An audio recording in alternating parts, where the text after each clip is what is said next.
100%.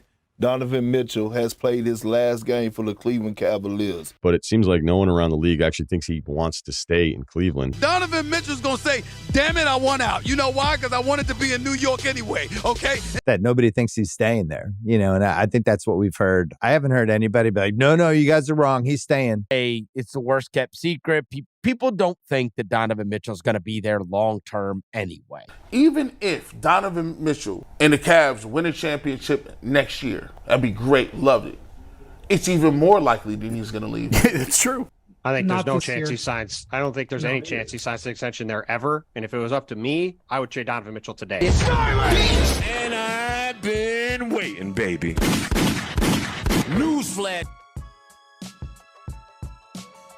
I don't know what ESPN or the other national media members are going to talk about before Cavs games now, but I'm glad we don't have to talk about this shit for at least another 2 years, because Donovan Mitchell has turned his back on the worst kept secret in the NBA, inking a 3-year, $150 million extension to remain in Cleveland until 2027. Now, I know the first thing many people are thinking is, why only 3 years? Well, this helpful little guide from Bobby Marks breaks it all down, and the most important thing is this piece near the bottom right that explains how Mitchell will reach 10 years in the NBA and become eligible for this max deal worth around $65 million a year. And I mean, yeah, the dude is obviously going to get paid, and there will be no complaints from me because I'm not the one paying it. And again, worth noting is the extension becomes eligible in July of 2026, so we will be back here doing it all over again in 2 years.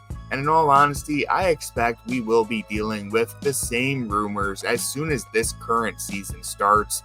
Maybe it'll be a little more quiet this time around, but the national media does not change, and this narrative was extremely predictable from the jump.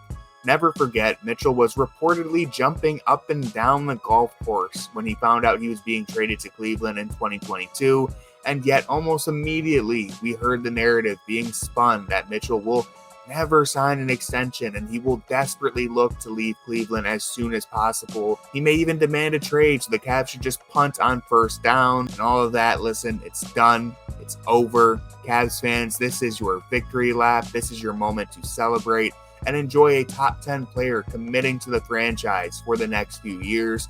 This is huge, and it is not something that should be taken for granted. In just 2 seasons, Mitchell has delivered 2 of the best individual performances in Cavalier history. You can argue, if you remove anyone named LeBron James, that Mitchell has had the 2 best individual seasons in franchise history, again excluding LeBron James, and he's actually the franchise leader in points per game, even slightly ahead of LeBron. And so Mitchell has been nothing short of incredible in a Cavs uniform, the 71-point game, delivering some huge playoff moments last year, and hopefully with more to come. Moving into what this means for the rest of the summer, there's a few things. Now that Kenny Atkinson has been introduced as their new coach and Mitchell has extended, we can expect announcements on Evan Mobley's contract extension, as well as probably Jarrett Allen getting a new deal soon. Next up, we'll be finding out what will happen with Isaac Okoro and if he winds up being affordable for the Cavs to retain. And through all of this, we have to wait and see if the Cavs get active somewhere else in free agency. They have not signed any available free agents so far, and I know everyone is clamoring for them to add some talent this summer. Will that come in free agency, or will it be via a trade? With Mitchell locked into an extension, will the Cavs now look to restructure the roster around him? ESPN's Brian Windhorst says that Darius Garland is unlikely to be traded.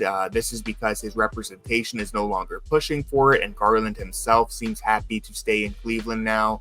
While the Cavaliers themselves aren't exactly thrilled by the potential packages being offered in return after Garland had such a down year, so it's likely the Cavs run it back with this duo unless something drastic happens. And hey, it's the NBA, so that's always a possibility, but it is worth mentioning that the Cavs front office has been signaling that they want to keep Darius Garland in Cleveland, and Kenny Atkinson has been talking quite a lot about how he plans to mesh Garland and Mitchell together. So I wouldn't expect any big moves, at least anytime soon.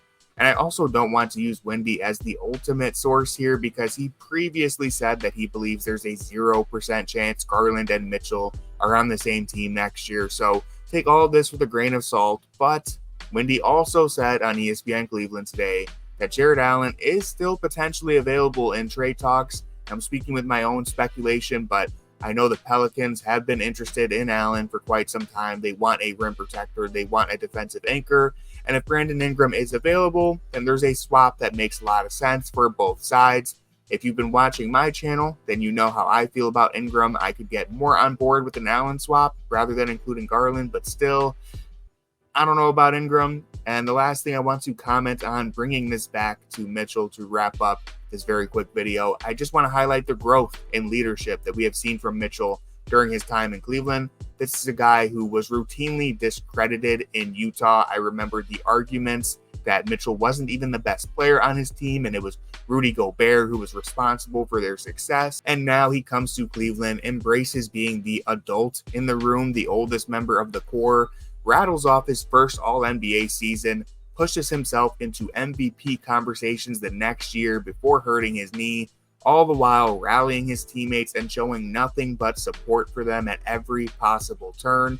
And now Mitchell has offered his extension long before it was even necessary, putting those rumors to bed and letting his squad know that he isn't going anywhere. I think we have seen the best season so far of Mitchell's career come in Cleveland, and his leaps as a leader, playmaker, scorer, and even as a defender have all been tangible, and I can't wait to see what comes next.